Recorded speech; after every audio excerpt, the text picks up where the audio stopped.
আর এরই পাশাপাশি মমতা বন্দ্যোপাধ্যায়ের প্রার্থী পদে প্রস্তাবকের বাড়িতেও আইটি হানা। ভবানীপুর এডুকেশন সোসাইটির ট্রাস্টি বোর্ডের সদস্য মিরাজ শাহের বাড়িতে তল্লাশি চালানো হয়। এলগিন রোডে প্রার্থী মমতার প্রস্তাবক মিরাজের বাড়িতে অভিযান। সকাল 6টা থেকে শুরু হয় এই অভিযান। মিরাজের বাড়িতে তল্লাশি চালান আয়কর আধিকারিকরা। প্রায় 10 ঘন্টা ধরে এলগিন রোডে মিরাজের বাড়িতে তল্লাশি অভিযান চালান আয়কর আধিকারিকরা।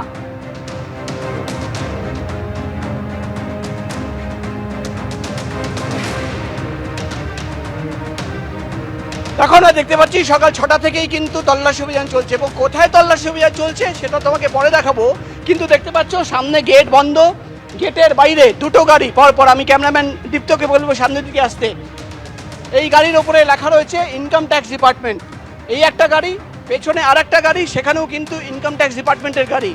এবং এই গেটের ভেতরে যিনি থাকেন তিনি ব্যবসায়ী এবং তিনি হচ্ছেন ভবানীপুর এডুকেশন সোসাইটির একজন ট্রাস্টি মেম্বার এবং তিনি হচ্ছেন মুখ্যমন্ত্রী মমতা বন্দ্যোপাধ্যায় মনোনয়নপত্র যে জমা দিয়েছেন সেখানে অন্যতম প্রপোজার। হ্যাঁ, একবার আরও বলে দিই, মুখ্যমন্ত্রী মমতা বন্দ্যোপাধ্যায় তিনি যে নমিনেশন ফাইল করেছেন সেখানে যিনি প্রপোজার মিরাজ ডি শাহ, তার বাড়িতে কিন্তু আয়কর দপ্তরের আধিকারিকরা তল্লাশি অভিযান চালাচ্ছেন। আমরা একটু ভেতরের দিকে যাব। সাধারণত দেখা যায় যে কেন্দ্রীয় বাহিনী জওয়ান যারা থাকে তারা কিন্তু নিচের দিকে গেটের সামনে থাকে, কিন্তু আজকে শুধুমাত্র দুটো গাড়ি দেখতে পাচ্ছি এবং সেকেন্ড ফ্লোরে আয়কর দপ্তরের আধিকারিকরা এবং গেটের সামনে কিন্তু সিকিউরিটি অফিসাররা এবং কেন্দ্রীয় বাহিনীর জওয়ানরা রয়েছেন।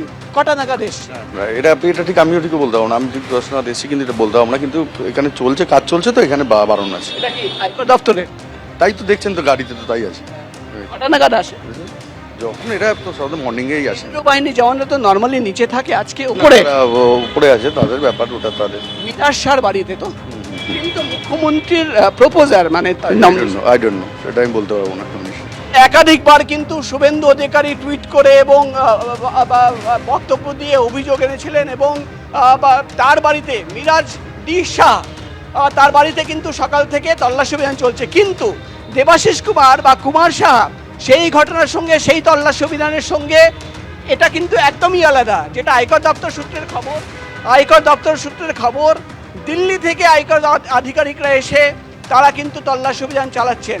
মিরাজ ডি শাহ তিনি মুখ্যমন্ত্রীর নমিনেশন পেপার জমা দেওয়া হয়েছে, সেখানে অন্যতম প্রপোজার, অর্থাৎ বলাই যায় যে মুখ্যমন্ত্রী যিনি প্রপোজার ব্যবসায়ী মিরাজ ডি শাহ, তার বাড়িতে কিন্তু রয়েছেন আয়কর দপ্তরের আধিকারিকরা। দিল্লি থেকে আয়কর দপ্তরের আধিকারিকরা এসে পৌঁছেছেন এবং সকাল থেকেই প্রায় 7 ঘন্টার বেশি সময় হয়ে গেছে মিরাজ শাহর বাড়িতে, যিনি ব্যবসায়ী, মুখ্যমন্ত্রীর অন্যতম প্রপোজার এবং তিনি ভবানীপুর এডুকেশন সোসাইটির একজন ট্রাস্টি মেম্বার, তার বাড়িতে কিন্তু তল্লাশি অভিযান চলছে। ক্যামেরায় দীপ্তর সঙ্গে প্রকাশ সিনহা, এবিপি আনন্দ, কলকাতা। এবিপি আনন্দ, এগিয়ে থাকে, এগিয়ে রাখে।